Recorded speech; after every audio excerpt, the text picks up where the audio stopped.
Hi there, my name is Thomas O'Regan and I'm a professional property investor here in Australia. Now I just want to point out how to use equity and how equity works. Now a little bit about me. So I've been investing in properties for the last 4 years, or I would call it 4 years investing in investment grade properties, and ever since I've started investing in investment grade properties, I never ever have saved for a deposit again.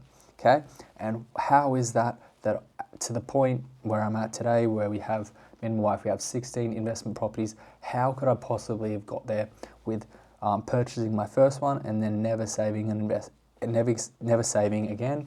Is because I used equity.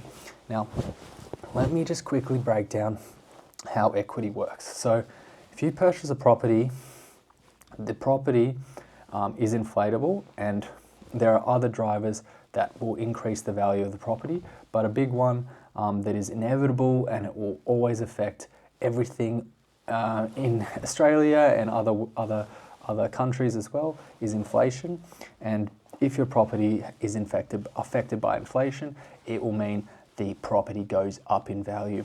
And as the property goes up in value, what you can do is you can draw that value out in equity, and you can use that equity to ideally purchase another investment property. Okay, that's what I've done the last 16 times that I've bought an investment property. I've used the equity from the first one I bought to buy the next one, and then the next one I bought, used the equity from that, and so on and so forth. That's why I only saved for one deposit, yet today I have 16 investment properties. Me and my wife have 16 investment properties together.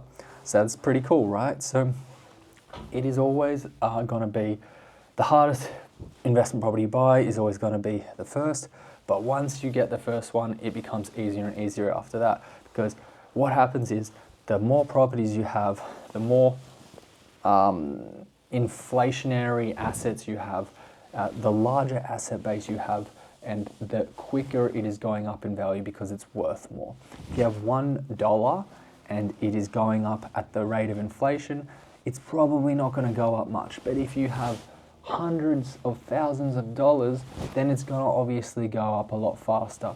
And the same if you have millions of dollars worth of property. The value of your properties is going to not go up faster in terms of a percentage, but it's going to grow faster or more in terms of the actual value that it's going up by, to the point where it's quite substantial. So that's the cool thing about investing. Hopefully you guys understand how equity works a bit more now, and you're able to buy your first property and use that to get equity out and then keep on growing. See you guys next time. Bye.